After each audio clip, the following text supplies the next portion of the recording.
آپ سسٹم بتا رہے ہیں کہ اس میں ایک طرح سے ایلیٹ آپ اس میں چوز کر رہے ہیں، ایلیٹ لوگ بھی ہیں آپ کے ساتھ، جیسے کہ عارف علوی صاحب بھی ہیں وہ، اور مطلب باقی بھی آپ کے پارٹی میں لوگ ہیں، تو عام آدمی کہاں فٹ ہوگا؟ یہ ایلیٹ کیا مطلب ایلیٹ؟ یہ پروفیشنلز ہیں. عارف علی ڈینٹسٹ ہے. یہ وہ لوگ ہیں جنہوں نے اپنے پیر پہ کھڑے ہو کے. پروفیشنل پولیٹیشنز پھر کیا ٹرم ہوئی جو تحریک انصاف؟ پروفیشنل پولیٹیشن ہوتا ہے جس نے زندگی میں سوائے پولیٹکس کے کوئی کام نہ کیا ہو. تحریک انصاف وہ جماعت ہے جن لوگوں نے اپنا باہر نام بنایا ہے، جن کو پولیٹکس کی ضرورت نہیں ہے، اور وہ ایک نظریے کی وجہ سے پولیٹکس میں آئے ہیں. اس لیے یہی پارٹی چینج لا سکتی ہے پاکستان میں.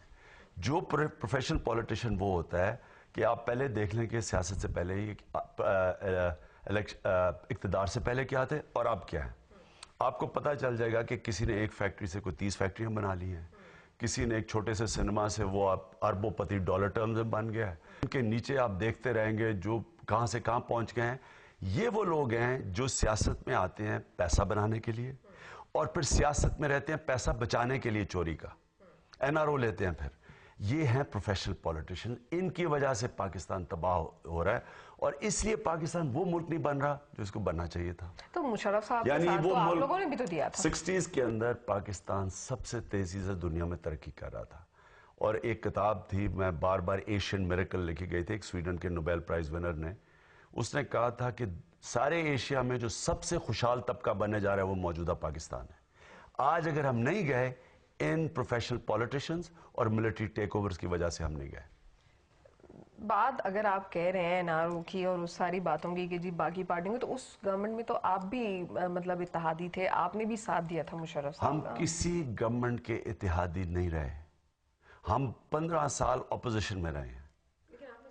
ہم نے صرف ایک ریفرینڈم کے اندر ساتھ دیا تھا، اور اس کے بعد میں نے پبلکلی تسلیم کی تھی کہ ہم نے غلطی کی ہے.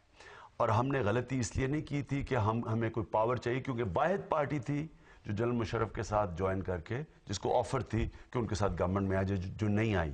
باقی ساری پارٹیز چلے گئیں. اور اگر آپ نے پوچھنا ہے، جنرل احتشام ضمیر ISI کے ہیڈ تھے، ان سے پوچھ لیں کہ واحد پارٹی تھی جو نہیں گئی پاور میں. باقی ساری پارٹیز چلے گئی. ہم نے مشرف کے ریفرینڈم میں اس کی مدد اس لیے کی کہ ہم ان دونوں سے، پیپلز پارٹی اور نون لیگ سے تنگ تھے جو انہوں نے 11 سال کرپشن کی.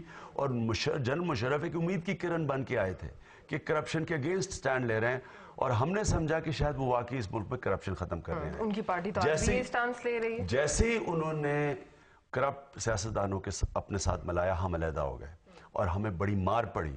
اس الیکشن میں ہم تقریباً ہماری پارٹی تباہ ہو چکی تھی. اور اب اس کے بعد آپ مجھے بتائیں کہ کبھی بھی کوئی پارٹی نے کسی نہ گورنمنٹ کی حمایتی رہی ہے، مسلسل اپوزیشن میں رہی ہے، جبکہ پارٹی کو اپورچونٹی تھی پاور میں آنے کی.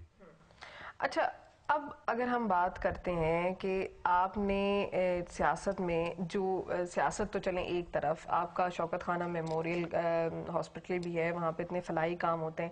اب اگر آپ سیاست میں آ جاتے ہیں تو کیا آپ فلاحی کام جاری رکھیں گے؟ کہیں ایسا تو نہیں ہو جائے گا کہ نہ آپ عبدالستار عیدی بن سکیں اور نہ آپ شہباز شریف مطلب بیچ میں کہیں رہ جائیں؟ پھر کیا ہوگا؟ نہ میں شہباز شریف بننا چاہتا ہوں، اور نہ میں کوئی اور جن کو آپ کامیاب سیاستدان کہتے ہیں، میں یہ کامیاب سیاستدان نہیں بننا چاہتا. کوئی چیز آپ کو فلاحی کام سے روک نہیں سکتی. آج شوکت خانہ پاکستان کا سب سے بڑا فلاحی ادارہ ہے. وہ فلاحی ادارہ جو کہ 1 ارب 40 کروڑ روپیہ 140 کروڑ روپیہ سالانہ غریب مریضوں کے علاج پہ خرچ کر رہا ہے. دنیا میں کوئی کینسر ہاسپٹل نہیں کرتا. اور وہ بھی شوکت خانم کے بورڈ کا میں چیئرمین ہوں، لیکن ہاسپٹل پیر پہ اپنے کھڑا ہو چکا ہے. نمل یونیورسٹی شروع کی ہے، پہلی پرائیویٹ سیکٹر کی یونیورسٹی دیہات کے اندر، جس میں 1 کروڑ کی ڈگری 95% جو پہلا بیچ سٹوڈنٹس کا آ رہا ہے. سب ٹیکنیکل یونیورسٹی ہیں، انفارمیٹکس ہیں، کمپیوٹر سائنسز ہیں، وہاں بیٹھ کے مفت لے رہے ہیں غریب گھرانوں کے. اور صرف جو پیسے بھی دے رہے ہیں، آپ 1 کروڑ کی ڈگری وہ مشکل سے 7-8 لاکھ روپے. یہ فنڈنگ کہاں سے آ رہی ہے پھر؟ یہ ہم پیسہ اکٹھا کرتا ہوں عوام سے، لوگ مجھے فنڈ کرتے ہیں. تو یہ دو سب سے بڑے فلاحی ادارے، اور یہ میری اصل جو پیشن ہے وہ یہ یونیورسٹی ہے. تو وہ تو شہباز شریف صاحب نے بھی ابھی وہ کیبز کا ایک سسٹم شروع کیا ہے، پھر وہ رہائشی ان کے جو گھر بنا کے لوگوں کو دے رہے ہیں، تو وہ بھی تو کر رہے ہیں، وہ فلاحی کام نہیں ہے. دیکھیں، یہ گورنمنٹ میں بیٹھ کے یہ فلاحی کام نہیں ہوتا. آپ گورنمنٹ کے پیسے سے کر رہے ہیں. گورنمنٹ میں بیٹھ کے تو آپ کچھ بھی کر سکتے ہیں. آپ یہ شہباز شریف سے یہ دیکھیں کہ پچھلا دور جو تھا وہ بہتر تھا. انہوں نے بے نظیر انکم سپورٹ پروگرام شروع کیا ہوا ہے پیپلز پارٹی والوں نے, کہہ رہے ہیں جی شفاعت. صرف عوام سے ایک چیز پوچھ لیں کہ کیا پچھلا دور پنجاب کا بہتر تھا یا اب بہتر ہے؟ آپ کہیں جا کے کیا مہنگائی ٹھیک کی, تھانہ ٹھیک کیا, کچہریاں ٹھیک کی, کرپشن کم کی, پٹواری نظام ٹھیک ہو, کوئی چیز بتا دیں ٹھیک ہوئی ہے, بہتر ہوئی ہے پچھلے نظام سے. اور آپ یہ جو بے نظیر انکم سپورٹ پروگرام ہے, یہ اتنا بڑا فراڈ ہے, اتنا بڑا فراڈ کیا ہے. آپ کیش ہینڈ آؤٹس دے رہے ہیں, انہی پیسوں کی آپ ایسی چیزیں, آپ جابز کریٹ کر دیں, آپ کنسرنز بنا دیں تاکہ لوگ بچارے کام کر سکیں, نوکریاں لگ جائیں, اس سے اور زیادہ اس کا ریپل ایفیکٹ جاتا ہے. Cash hand outs. پھر انہوں نے پی آئی برباد کر کے رکھ دی, وہاں انہوں نے 8,000 لوگوں کو بیک ڈیٹڈ پیسہ دے دیا, اربوں روپے ان کو دے دیے پکڑ کے, جو ویٹ بھی نہیں کیا صرف کیونکہ جی پیپلز پارٹی کے جالے تھے. سارا آج وہ سٹیل مل انہوں نے برباد کر دی. اور بس میرا ایک آپ سے آخری سوال یہ ہے کہ پرسنل نیچر کا, کہ جی جمائمہ کو کس حد تک سپورٹ کر رہے ہیں اس تمام تر چیزوں میں؟ دیکھیں, جمائمہ ایک انگلینڈ کے اندر ہیومن رائٹس آرگنائزیشن ہے, ریپریو, اس کی وہ ممبر ہے, جو کہ ڈرون اٹیکس کے خلاف پوری کیمپین کر رہی ہیں باہر.